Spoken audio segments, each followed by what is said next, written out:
Baik, kita mulai dari definisi terlebih dahulu, definisi dari ilmu tajwid. Secara bahasa, kata tajwid artinya membaguskan. Kemudian dia merupakan bentuk masdar dari kata jawwada yujawwidu tajwidan yang maknanya sama dengan tahsin. Jadi tajwid dan juga tahsin adalah muradifani, sinonim, dua kata yang bersinonim antara tajwid dan juga tahsin. Sama-sama maknanya membaguskan. Ini dari secara bahasa. Adapun secara istilah, definisinya yaitu ikhraju kulli harfin min makhrajihi ma'a i'ta'i haqqahu wa mustahaqqahu. Mengeluarkan setiap huruf dari tempat keluarnya beserta memberi sifat hak dan mustahaknya. Ya, jadi ini definisi tajwid secara istilah. Nah, jadi inti dari permasalahan atau inti dari mempelajari ilmu tajwid ini adalah bagaimana cara kita membunyikan setiap huruf itu dengan benar, memberikan haknya, baik sifat ataupun uh, makhrajnya dengan benar untuk membaca Al-Qur'anul Karim. Ya. Jadi intinya di sini adalah memperbaiki setiap huruf yang keluar dari mulut kita dengan cara memberikan sifat hak dan mustahaknya. Baik, ini untuk ilmu tajwid secara istilah. Selanjutnya, kita masuk ke pokok pembahasan dari ilmu tajwid ini. Nah, pokok pembahasannya adalah cara membaca kata dan kalimat di dalam Al-Quran. Nah, tadi kan kita sudah bahas secara definisi, bahasa ataupun istilah. Secara istilahnya kita mengeluarkan setiap huruf dari tempat keluarnya dan memberikan sifat hak dan mustahaknya. Nah, di mana kita memberlakukan kaidah itu? Yaitu pada Al-Quranul Karim. Nah, itulah pokok pembahasan dari ilmu tajwid, yaitu cara membaca kata dan kalimat dalam Al-Quranul Karim dengan cara memberikan atau mengeluarkan setiap hurufnya itu dari tempat keluarnya, kemudian memberikan sifat hak dan mustahaknya. Selanjutnya manfaat mempelajari ilmu tajwid. Nah, manfaatnya apa? Itu yang pertama, menjaga lisan dari kesalahan membaca Al-Quran. Ya, tadi kita memperbaiki setiap makhraj, setiap sifat, kita memberikan hak setiap huruf, kapan berhenti, kapan lanjut, dan lain sebagainya. Nah, dengan mempelajari ilmu tajwid ini, kita menjaga lisan kita agar tidak jatuh dalam kesalahan ketika membaca Al-Quranul Karim. Yang kedua adalah menjaga keaslian Al-Quran. Ya, ini konsekuensinya. Ketika kita menjaga cara membaca Al-Quran itu dengan baik dan benar dan tidak jatuh dalam kesalahan, maka secara otomatis kita sedang ikut andil menjaga keaslian Al-Quranul Karim. Baik, selanjutnya meraih ridha Allah, dan ini tujuan utama kita mempelajari ilmu tajwid ini, yaitu untuk mendapatkan ridha Allah Subhanahu wa taala. Selanjutnya, keutamaan mempelajari ilmu tajwid. Ya, keutamaannya, ilmu tajwid adalah salah satu ilmu yang mulia karena berhubungan langsung dengan kalamullah. Ya, ini sekedar menambah wawasan saja. Para ulama itu mengatakan bahwa segala sesuatu yang memiliki hubungan dengan Al-Quranul Karim akan menjadi mulia sebagaimana mulianya Al-Quran. Kita lihat contoh malaikat yang turun bersamanya Al-Quranul Karim yang menyampaikan kepada Nabi Muhammad SAW, malaikat Jibril. Dia adalah malaikat yang paling mulia. Diturunkan kepada Nabi yang paling mulia. Kemudian bulan diturunkannya Al-Quran menjadi bulan yang paling mulia, bulan Ramadan. Malam diturunkannya Al-Quran menjadi malam terbaik, malam yang paling mulia, khairun min alfi syahr, malam Lailatul Qadar. Kemudian umat yang diturunkannya Al-Quran kepada mereka juga menjadi umat yang mulia, kuntum khaira ummah. Firman Allah Subhanahu wa taala, kalian sebagai umat yang Allah Subhanahu wa taala keluarkan untuk manusia. Nah, inilah segala sesuatu yang berhubungan dengan Al-Qur'anul Karim, dia akan menjadi mulia. Begitu juga dengan ilmu tajwid ini, karena dia berhubungan langsung dengan kalamullah, yaitu cara membaca Al-Qur'anul Karim. Baik, selanjutnya korelasi dan hubungan ilmu tajwid dengan ilmu lainnya. Nah, tentunya dia punya hubungan erat. Yang pertama, berhubungan dengan Al-Quran. Ya, karena yang kita pelajari cara membaca Al-Quran. Tentu berhubungan erat dengan Al-Quran. Kemudian yang kedua, berhubungan dengan ilmu bahasa Arab. Dan ini juga jelas. Karena Al-Quranul Karim diturunkan dalam bahasa Arab. Qur'anan Arabiyan. Inna anzalnahu Qur'anan Arabiyyan la'allakum ta'qilun. Sebagaimana firman Allah dalam surat Az-Zukhruf. Nah, jadi dia berhubungan erat dengan bahasa Arab. Tentunya kaidah-kaidah yang berlaku dalam bahasa Arab berlaku juga di dalam Al-Qur'anul Karim. Jadi tidak ada satupun di dalam Al-Qur'anul Karim yang menyelisihi kaidah bahasa Arab. Dan bahkan Al-Qur'anul Karim adalah kitab yang paling fasih, yang paling benar, dan yang paling sesuai dengan kaidah bahasa Arab. Jadi kalau ada orang yang mengatakan bahwa Al-Quran salah secara gramatikal, Al-Quran salah begini dan begitu, bukan Al-Qurannya salah, akan tetapi orang itu saja yang tidak paham dengan ilmu gramatikal bahasa Arab. Pemikirannya terlalu sempit, padahal itu juga dikatakan oleh orang-orang Arab zaman tersebut, zaman dahulu. Jadi bukan karena Al-Quran yang salah, tapi ilmu orangnya yang tidak sampai. Kemudian selanjutnya, penemu teori dasar ilmu tajwid. Nah, teori dasar ya. Namanya Al-Khalil bin Ahmad Al-Farahidi. Sebenarnya ada beberapa pendapat.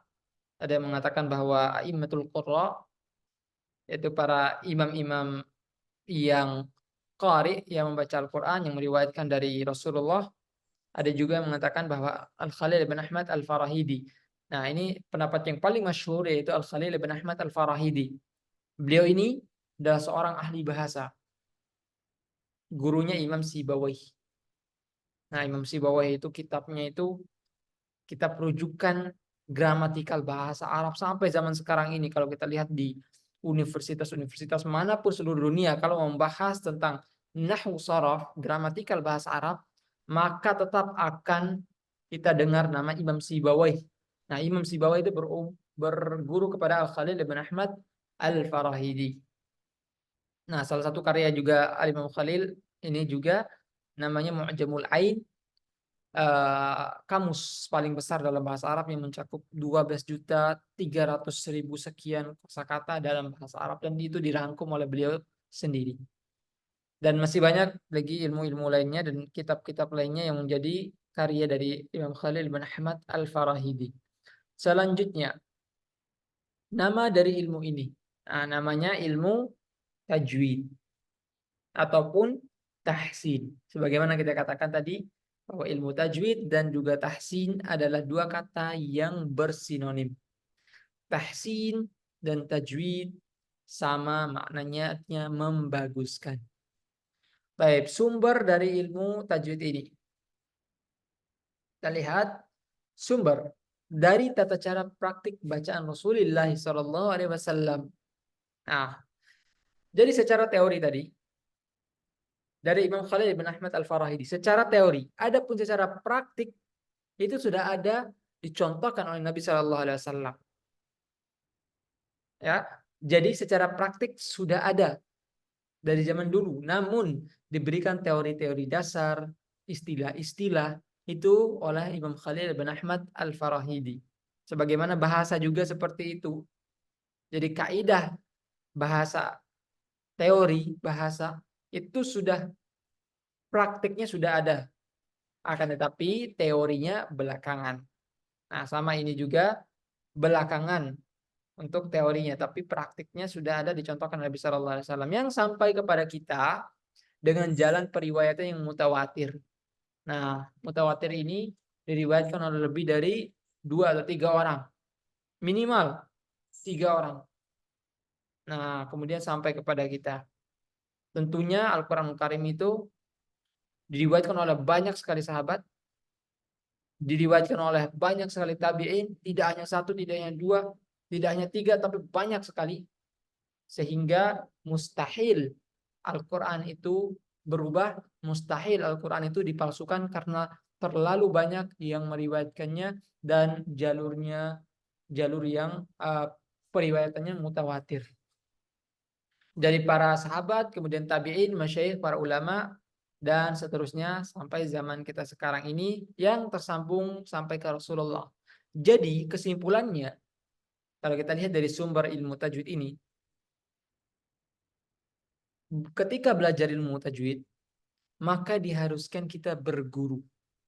Tidak bisa kita hanya mengandalkan buku teori saja, kemudian kita mengatakan saya sudah belajar tajwid. Tidak bisa.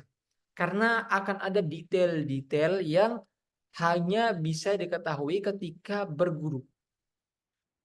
Nah, tata cara belajar ilmu tajwid ini, yang pertama, ulama terdahulu biasanya, mereka, para guru, para masyayikh, para ulama, mereka membacakan langsung kepada muridnya. Membacakan dan didengarkan langsung oleh muridnya. Kemudian, ada juga yang memperdengarkan bacaan murid tersebut kepada gurunya, kemudian dibenarkan. Nah, yang lebih bagus adalah menggabungkan keduanya, yaitu gurunya membaca, kemudian didengarkan muridnya, muridnya membaca, disimak oleh gurunya, dan dibenarkan ketika ada salah. Nah, begitu seharusnya ketika mempelajari ilmu tajwid, tidak hanya belajar dari teori saja. Selanjutnya, hukum mempelajari ilmu tajwid. Nah, sebenarnya di sini ada khilaf para ulama juga, tapi kita datangkan satu pendapat saja dari kalangan ulama tajwid atau ulama qiraah. Adapun mempelajari secara teori, maka hukumnya fardu kifayah. Ya, fardu kifayah artinya ketika sudah ada sebagian kaum muslimin yang menjalankannya, yang mengerjakannya, maka gugurlah kewajiban yang lainnya. Nah, itu secara teori. Namun, membaca Al-Quran Al-Karim dengan tajwid itu hukumnya fardu ain, wajib atas setiap orang.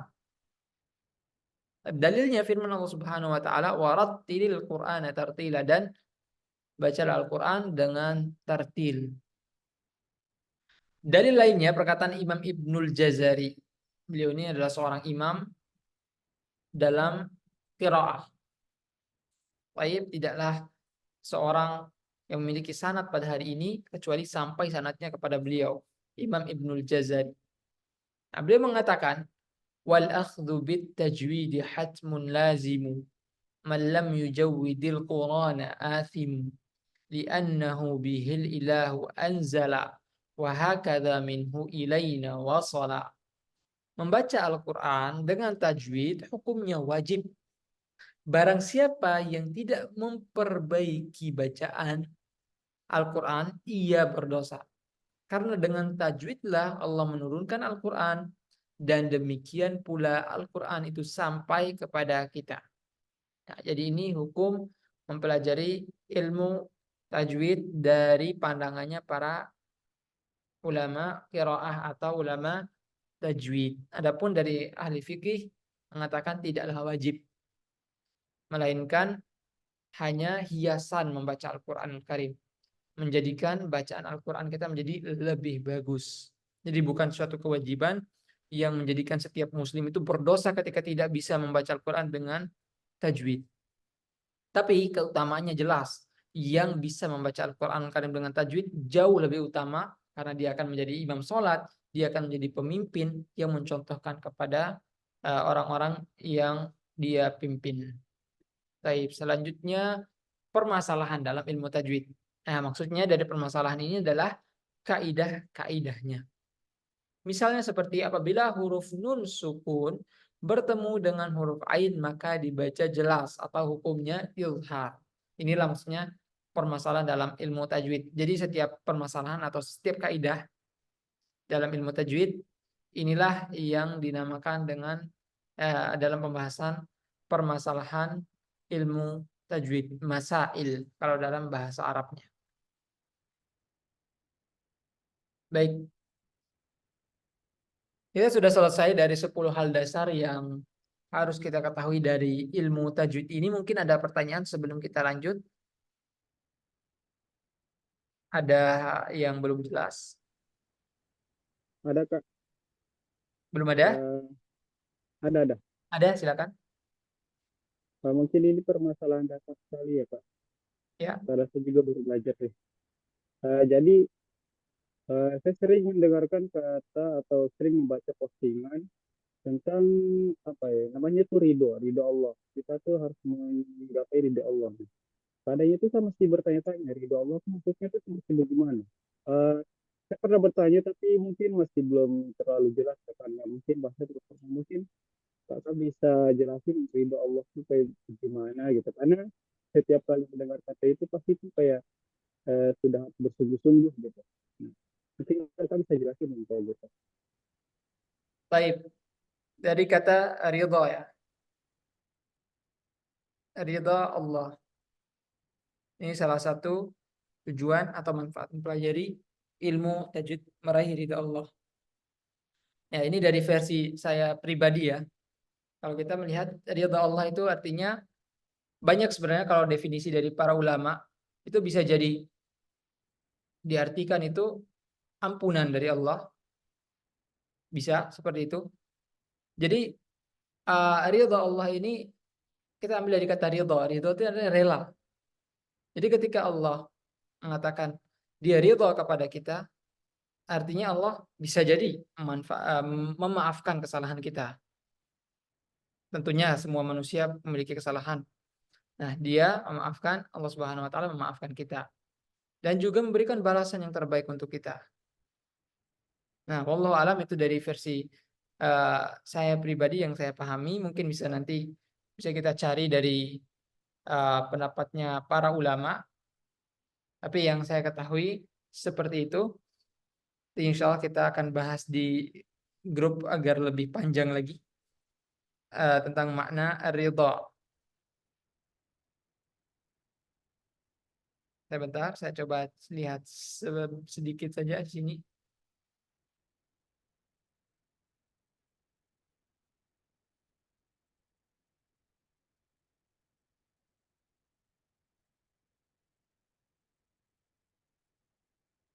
Ridha,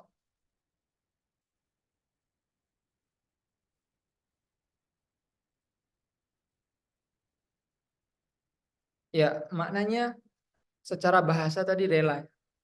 Namun kalau kita artikan meraih ridha Allah ini maknanya begitu luas dan pastinya yang diharapkan oleh setiap muslim itu meraih ridha Allah. Ya, kalau yang kita harapkan dari ridha Allah itu apa? Ya ampunan dari Allah. Kita mengharapkan balasan berupa surganya Allah Subhanahu wa taala. Dan jika kita ingin mendapatkan ganjaran dari Allah Subhanahu wa taala yang lebih tinggi daripada itu.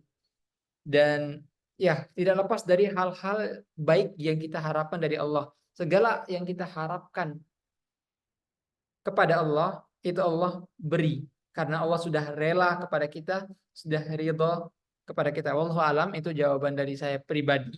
Nanti bisa kita pastikan lagi dari jawabannya para ulama. Wallahu alam. Mungkin ada pertanyaan lain? Mungkin ada lagi Kak yang tadi yang terakhir kalau nggak salah tentang hukumnya Pak. Yang tadinya fardu apa, tentang yang imam itu kan wajib untuk kayak sorry saya ganti pertanyaan aja ya. Karena yang tadi kan kakak bilang kalau Al-Quran itu kalau mau jadi imam itu kayak merupakan suatu kewajiban kayak gitu. Sementara kalau untuk kita itu mungkin tidak terlalu untuk mempelajari tajwid. Itu gimana ya Kak?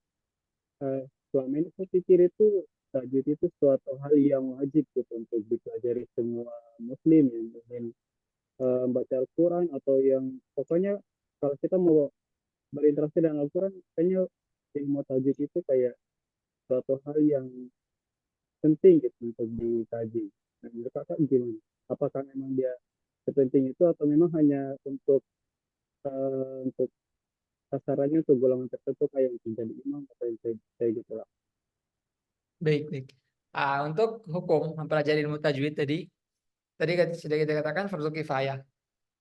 Kemudian wajib bagi setiap muslim untuk membaca Al-Quran Karim dengan tajwid. Tapi permasalahannya ketika kita mengambil pendapat ini, maka betapa banyak kaum muslimin yang akan berdosa ketika dia tidak menerapkan hukum tajwid ketika membaca Al-Quran. Karena hukum tajwid itu bukan cuma sekedar idgham, iqlab, kemudian idgham mimi misalnya, nun sukun bertemu dengan huruf fa jadi ikhfa. Enggak. Jadi dia hukum yang detail. Ada hal-hal yang tidak semua orang itu bisa melakukannya. Contohnya, kita melihat hal-hal detail di dalam Al-Quranul Karim.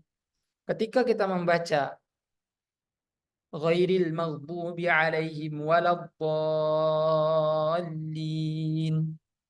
Ketika dallin, ini kan hal detail ya. Kita menaikkan sedikit nada kita, intonasi kita pada ketika kita berpindah dari mat itu, do, kemudian ke huruf yang bertasydid.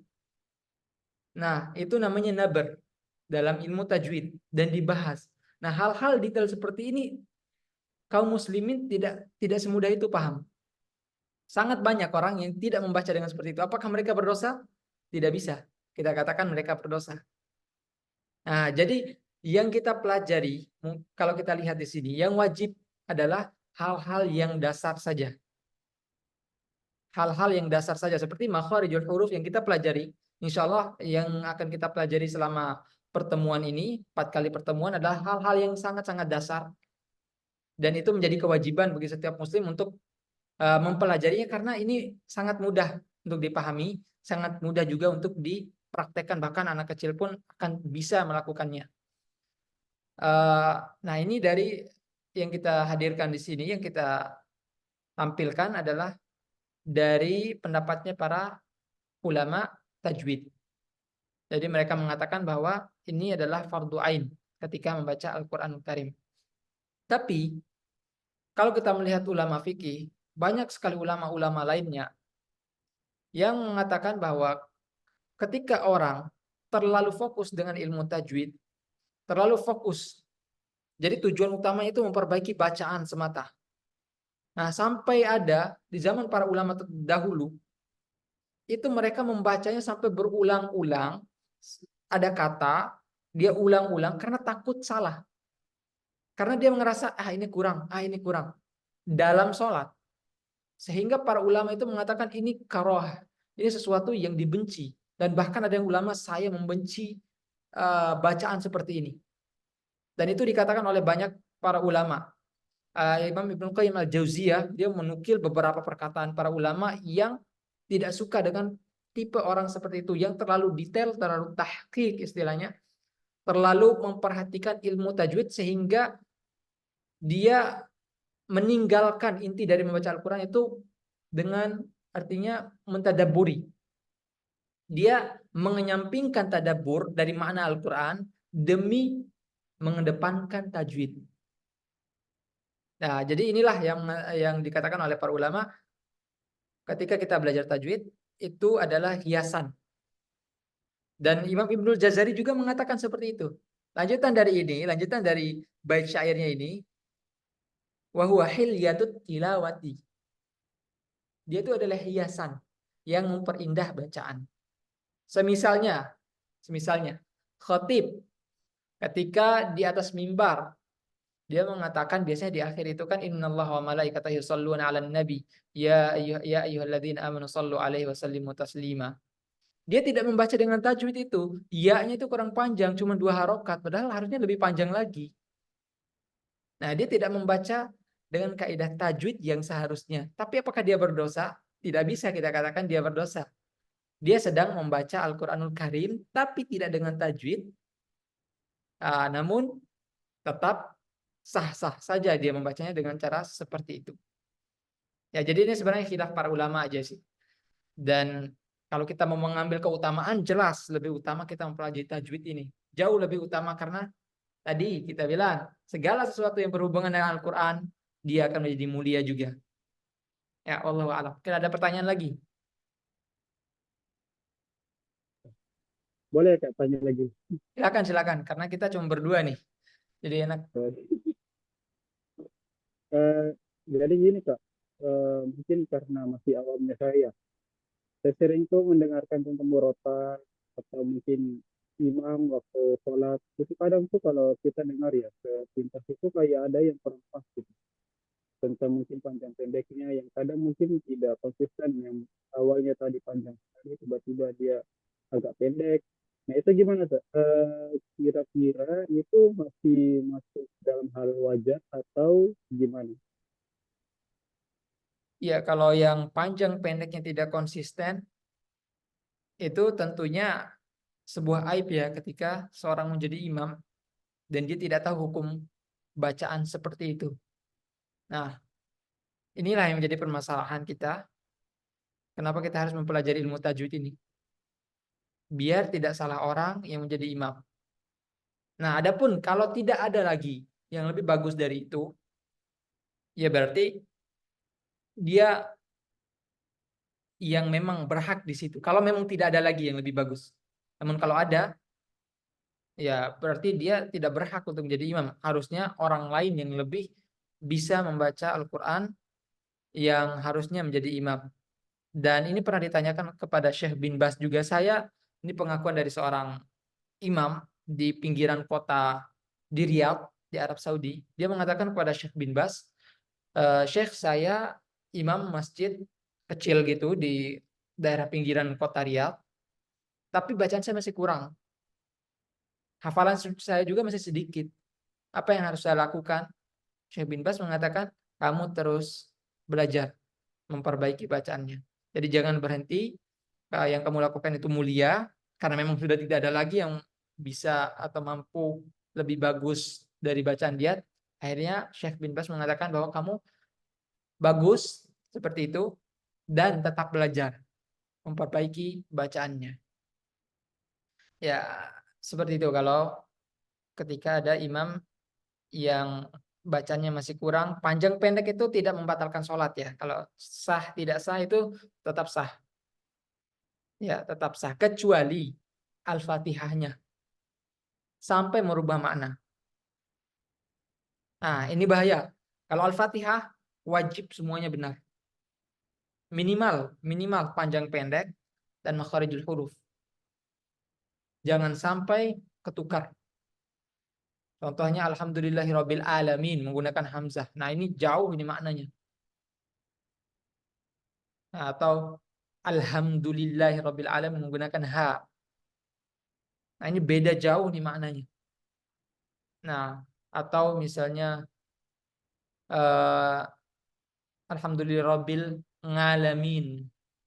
Nah, yang seperti itu tuh bisa merubah makna dan seharusnya kalau kita merasa bacaan itu salah, kita melihat ini kurang sekali, merubah makna, dan kita dibolehkan untuk sholat sendiri, menyelisihi imamnya itu. Kita sholat, nunggu selesai sholat, atau kita berjamaah dengan jamaah yang lain. Tapi tentunya setelah imam itu sholat, ya jangan sampai kita mendahului mereka, karena tidak ada adabnya kalau kita langsung membuat jamaah tersendiri, kita datang di situ. Atau kita sholat di rumah misalnya bersama jamaah lainnya gitu. Karena untuk menghindari, dan ini pernah saya praktekkan juga di teman-teman juga. Jadi kami di asrama ketika sholat di masjid mendengar bacaan imamnya salah-salah, panjang pendeknya di Al-Fatihah. Kalau surat lain tidak apa-apa, karena bukan wajib. Nah, akhirnya kami putuskan, dah kita sholat di asrama saja, karena dikhawatirkan bacaan imam tadi tidak sah karena banyak yang merubah makna. Ya Allah alam, seperti itu. Baik, kita lanjut dulu. Saya ada sedikit makharijul huruf, tempat-tempat keluarnya huruf. Nah, kita cepat saja sini. Yang pertama, tips ingin mengetahui tempat keluarnya suatu huruf. Gunakan cara berikut. Menambahkan hamzah dan menambahkan tasydid pada huruf tersebut. Contoh abba. menambahkan hamzah dan sukunkan hurufnya ab. Ya, coba kita lihat ya. Ketika Anda mengatakan, saya ingin mengetahui makhraj dari huruf ba, maka saya tasdidkan huruf ba. Abba, abba. Ya, letaknya di bibir. Itu huruf ba. Atau kita sukunkan ab, ab. Jadi sama. Baik. Kita lihat macam-macam makharijul huruf. Nah, dia secara garis besar ada 5 bagian. Ada 5 bagian. Yang pertama jauf, al-jauf, rongga mulut dan rongga tenggorokan. Yang kedua al-hal, tenggorokan. Al-lisan, yaitu lidah. Asyafatan, kedua bibir. Dan al-khayshum, pangkal hidung. Ini secara garis besar. Baik, kita akan bahas satu persatu. Nah, jadi yang pertama jauf. Nah, jauf ini rongga mulut dan tenggorokan. Merupakan tempat keluarnya huruf mad, yaitu alif yang didahului harokat fathah, waw yang didahului harokat dhammah, ya sukun didahului harokat kasrah. Ya, jadi ketika kita membaca huruf mad, mad itu kan panjang ya artinya, mudud artinya panjang. Nah, ketika kita panjangkan itu, disitulah keluarnya huruf jauf, huruf yang bersumber dari jauf. Ketika kita panjangkan, contoh kita lihat nuhiha. Ketika kita panjangkan huruf waw matinya ini, nu. Ah, itulah yang dinamakan dengan makhraj jauf. Jauf itu dia artinya rongga. Jadi rongga, nanti kita lihat gambarnya. Nah, ini jauf. Jauf itu seperti ini. Sini rongga dari tenggorokan bagian bawah sampai atas. Inilah jauf tuh. Ini bagian yang warna putih ini. Inilah jauf. Rongga yang kosong ini. Yang isinya angin saja. Inilah jauf. Baik. Dia ada 3 yaitu alif al-maddiyah. Ya, alif yang mat tadi yang panjang. Kemudian waw. Kemudian ya sukun. Ya, baik. Lanjut ke yang kedua yaitu al-halq. Al-halq artinya tenggorokan. Al-halq ini makhrajnya terbagi menjadi 3 bagian. Ya, ada 3 bagian. Tenggorokan bagian atas, sini, bagian atas, hurufnya ghain dan kha. Ghain dan kha, ini tenggorokan bagian atas. Baik. Kemudian tenggorokan bagian tengah, hurufnya ain dan ha. Sini, ain dan ha, tenggorokan bagian tengah. Kemudian tenggorokan bagian bawah, hurufnya hamzah dan ha. Ini bagian bawah. Jadi tidak ada namanya huruf yang keluar dari dada. Yang paling bawah ini tenggorokan. Tidak ada namanya ha dada. Ha ya ha di tenggorokan. Ha di tenggorokan. Bukan ha di dada. Nah, cara menghafalnya ini huruf-hurufnya kita hafal dari bawah sini. Hamzah ha, ain ha, ghain kha. Ya, hamzah ha, ain ha, ghain kha. Baik. Ini untuk huruf-huruf halq. Huruf-huruf yang ada di tenggorokan. Baik, sekarang kita coba praktekkan satu persatu ya. Kita coba gunakan tips yang tadi. Saya bacakan 2 kali, diikuti juga 2 kali. Dari huruf hamzahnya terlebih dahulu. Paling bawah.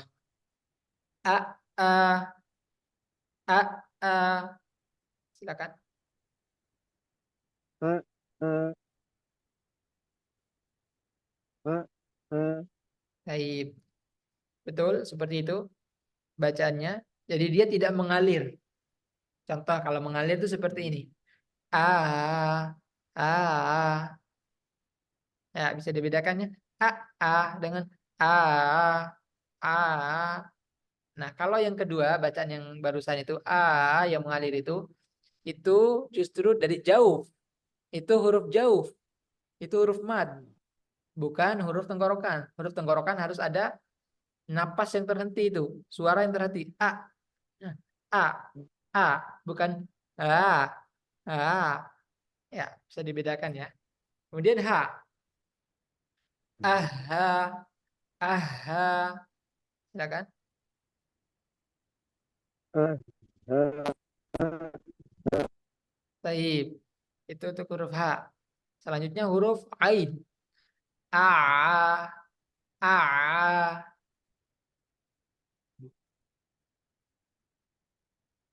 Silakan. ah, ah, ah, ah, Taib. Selanjutnya H. Aha, aha. ah, ah, ah, ah, Taib, bagus. Masya Allah. Huruf Ghain. Allah, Allah. Allah, Allah, Taib. Terakhir. Akha, akha. ah, ah, Taib. Ini untuk huruf-huruf tenggorokan. Jadi makhrajnya sini. Ada yang bagian bawah, tenggorokan bagian tengah, ada tenggorokan bagian atas. Selanjutnya al-lisan. Ini yang paling banyak ya, al-lisan. Lisan itu bibir, apa? Lidah. Ada 10 bagiannya. Bisa diperhatikan. Pangkal lidah yang pertama, paling belakang, menempel pada langit-langit bagian yang lunak, yaitu daging, paling belakang setelah tenggorokan. Nah, sebentar kita geser. Nih, ini pangkal lidah bertemu dengan langit-langit yang lunak sekitar sini. oh, Nah, kemudian yang paling belakang setelah tenggorokan. Nah, dia juga bukan di tenggorokan, tapi setelah tenggorokan. Baik, ini huruf qaf.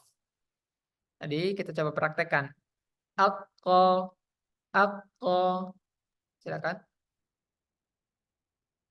apa, apa, Baik, insyaallah bagus. Selanjutnya ada nomor 2, pangkal lidah paling belakang pada posisi menempel langit-langit antara bagian tulang atas dan bagian yang lunak daging, yaitu ke depan sedikit setelah qaf, yaitu kaf. Nah, dia letaknya itu lebih dekat, lebih depan. Ya, kalau qaf di sini agak belakang, dia agak depan sedikit. Nah, jadi ketika kita ucapkan akka, akka, silakan. aka, aka, Baik. Selanjutnya lidah bagian tengah pada posisi langit-langit bagian atas, yaitu huruf jim, shin, dan ya. Ya, jim, shin, dan ya. Nah, lidah bagian tengah sini naik ke atas. Naik ke atas dia. Ya, dia menempel di atas. Nah, jadi ketika kita sukunkan, maka akan terasa lidah bagian tengah ini menyentuh langit-langit. Aj, aj, ya. Aja, aja. Silakan. aja, aja, Baik. Asya, asya. asya, asya, Baik. Ayya, ayya. aja, Baik. Selanjutnya, nomor 4, salah satu tepi lidah atau kedua-duanya pada posisi gigi geraham atas, yaitu huruf dot. Nah, sisi lidah kiri ataupun kanan. Nah, sini sisinya dia bukan bagian atasnya, sisinya. Ya, dan sedikit untuknya bagian atasnya sedikit. Nah, dia menempel ke gigi geraham dia. Nah, menempel pada gigi geraham. Jadi ketika kita baca abo, abo, silakan. aldo, Aldo. Baik. Itu untuk huruf ba. Nah, dia ini boleh menempel, kalau kita rasakan bisa menempel ke salah satu gigi geraham atau kedua-duanya. Nah, kalau saya pribadi lebih nyaman nempel ke salah satu gigi geraham saja, dan itu dibolehkan keduanya oleh Imam Ibnul Jazari. Selanjutnya yang kelima,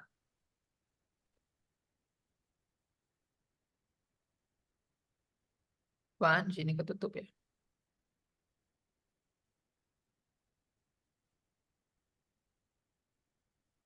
Ya, ujung dua tepi lidah sampai pada akhir ujung lidah menempel pada gusi dari gigi-gigi bagian atas yang berhadapan pada dua gigi geraham pertama, dua gigi taring, dua gigi seri samping, dan dua gigi seri, yaitu huruf la, lam. Nah, dia di sekitar sini. La, la, la. Sekitar sini dia letaknya. La, la, la. Allah, Allah. Ya kan? Allah. Allah. Baik, selanjutnya ujung lidah pada posisi gusi dua gigi seri atas di bawah sedikit setelah lam, yaitu huruf nun.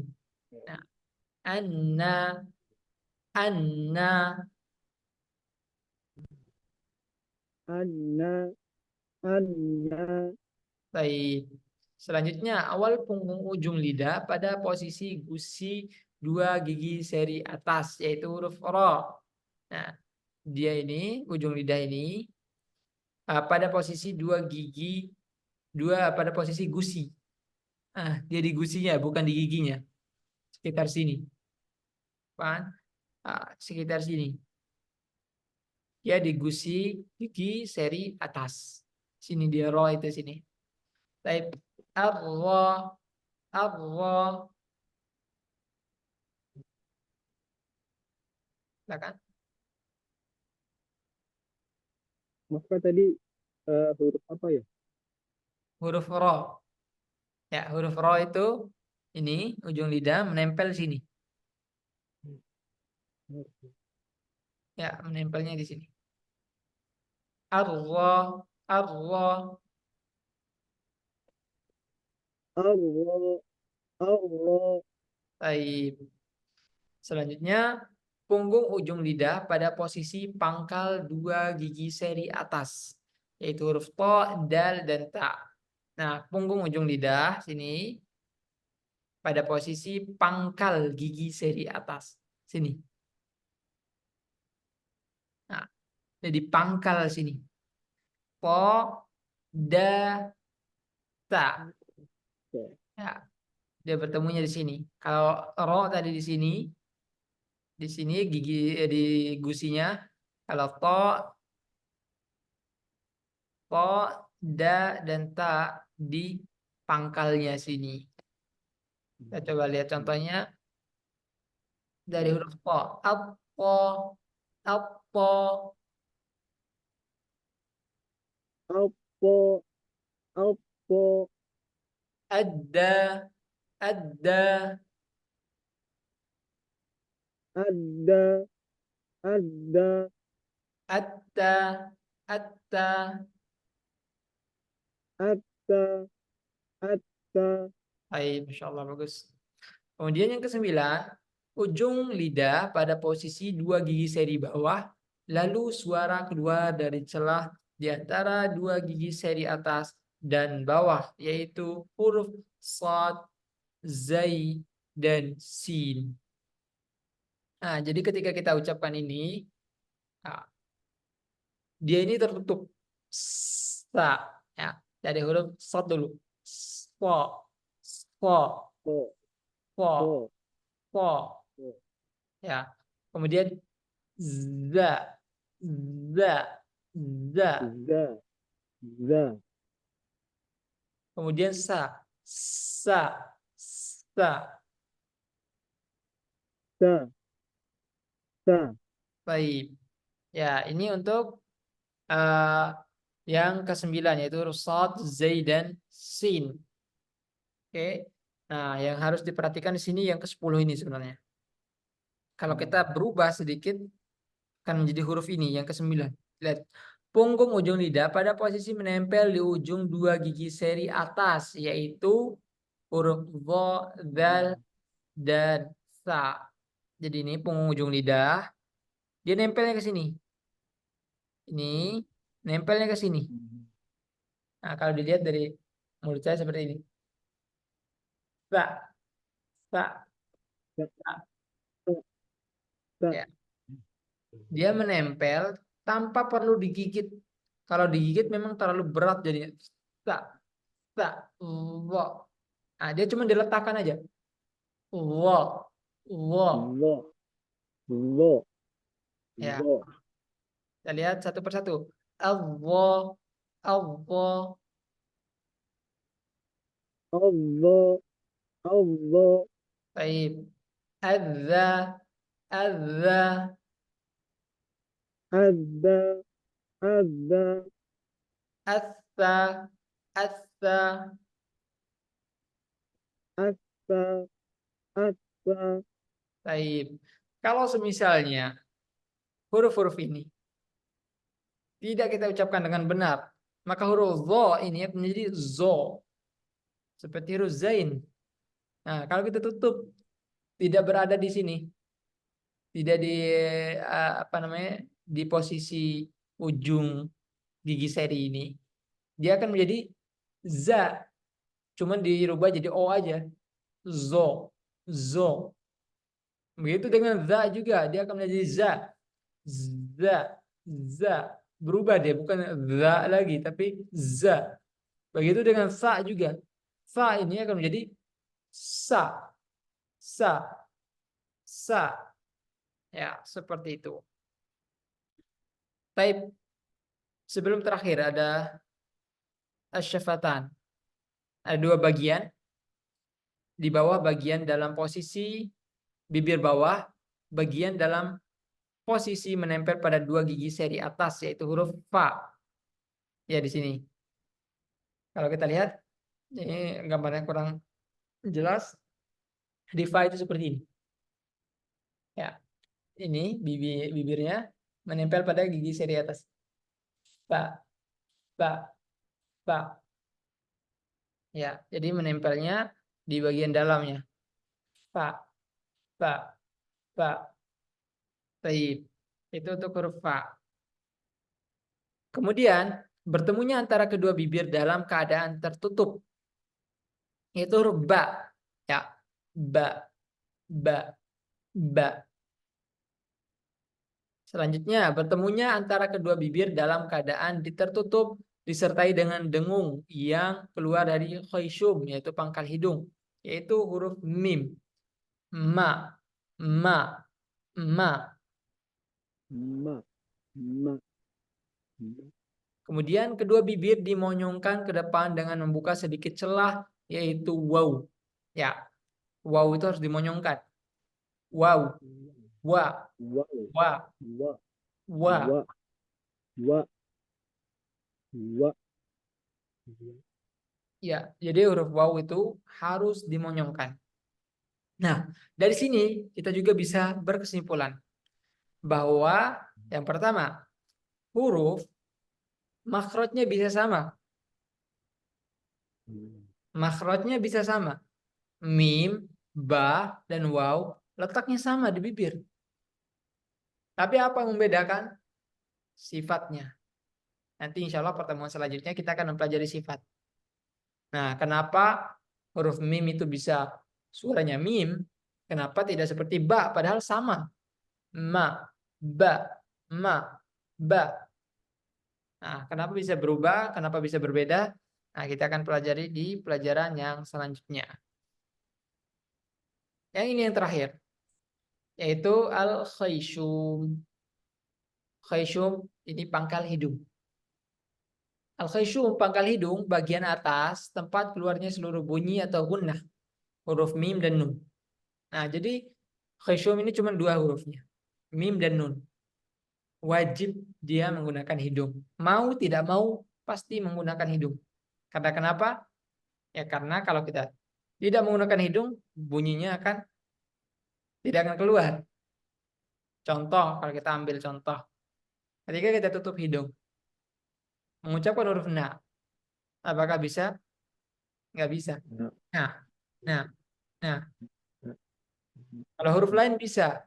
A, A, A, normal. nah, nah, nah. Ya, jadi ini yang membedakan antara huruf khusyuk dengan huruf-huruf lainnya. Huruf yang menggunakan pangkal hidung dengan huruf yang tidak menggunakan bunyi dari pangkal hidung. Kesimpulannya yang bisa kita ambil, selain huruf mim dan nun tidak boleh menggunakan hidung. Selain dari huruf mim dan nun tidak boleh menggunakan hidung. Contohnya huruf ain. Ain ini biasanya. Nah, kalau kita menggunakan hidung bunyi akan seperti ini. A, A, A, A, A. Nah, jadi dia suaranya harus bersih. A, A, A. Ya, suaranya harus bersih. Nah, sama seperti huruf lainnya juga. Fa, fa, fa. Taib. Semua huruf selain mim dan nun tidak boleh menggunakan hidung. Yang boleh menggunakan hidung hanya mim dan nun saja. Alhamdulillah kita sudah selesai pada pertemuan yang ini. Masih ada waktu 4 menit, mungkin kita sesi tanya jawab lagi. Ada pertanyaan?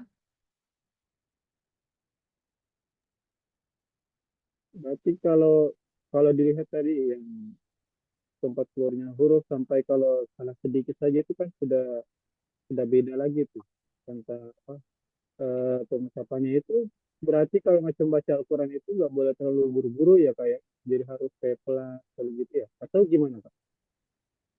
Iya, betul. Sesuai dengan firman Allah tadi, warattil Qur'ana tartila.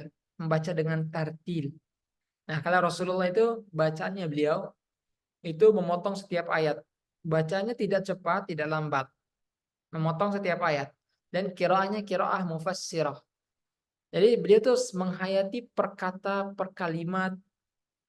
Jadi tidak langsung cepat itu bacanya. Alhamdulillah rabbil alamin arrahmanir rahim maliki yaumiddin iyyaka na'budu wa iyyaka nasta'in. Nah, tidak seperti itu. Beliau bacanya pelan-pelan. Alhamdulillahi rabbil alamin. Berhenti.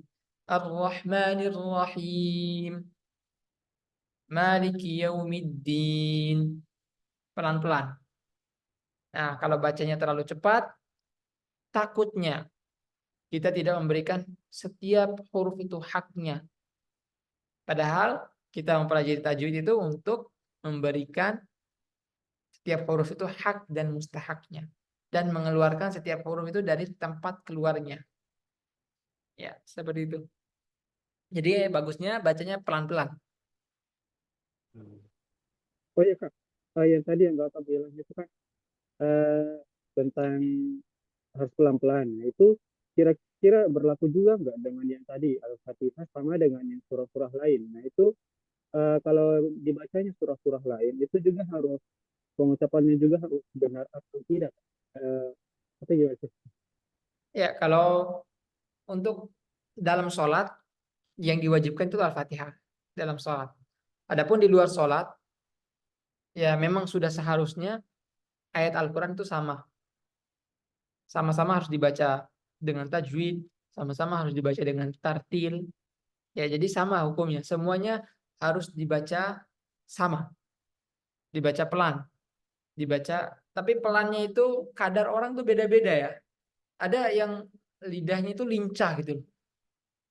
Ada yang para masyayikh itu bacaannya cepat tapi jelas. Jadi kadar kadar bacaan orang tuh beda-beda. Kadar panjang pendek itu beda-beda tiap orang. Dua harokatnya saya dengan dua harokatnya antum itu beda. Tergantung bacaan. Makanya ketika baca kita bacanya pelan. Contohnya, Alhamdulillahi Rabbil Alamin. Beda kalau saya baca Alhamdulillahi Rabbil Alamin. Sama-sama 2 harokat ya alaminnya, tapi beda. Kok bisa beda panjangnya? Nah, jadi kesimpulannya setiap orang itu beda-beda panjang pendeknya, ada kadarnya masing-masing tergantung cepat lambat bacaannya. Nah, ada para masyayikh itu yang bacaannya lama banget. Contohnya Syekh Al-Husaini. Dia itu lama banget bacaan. Karena memang bacaannya seperti itu. Bacanya tahqiq, bacanya pelan. Jadi kadar 2 harokatnya juga itu lebih panjang daripada 2 harokatnya syekh yang lainnya yang bacanya lebih cepat. Ya, Allah alam. Ada pertanyaan lagi? Nggak ada Kak, itu dulu. Cukup, Taib. Insya Allah kalau ada pertanyaan yang terpikirkan nanti boleh ditanyakan ke grup saja. Insya Allah kita jawab di sana juga. Dan insya Allah tugasnya juga nanti akan diberikan setelah semua peserta mendapatkan materi pertama ini yaitu hari Kamis insya Allah. Insya Allah nanti kita akan berikan tugas untuk selesaikan deadline-nya 1 minggu insya Allah. Baik, kita tutup dengan doa kafaratul majelis. Subhanakallahumma hamdika asyhadu an la ilaha illa anta astaghfiruka wa atubu ilaik. Assalamualaikum warahmatullahi wabarakatuh. Waalaikumsalam warahmatullahi wabarakatuh.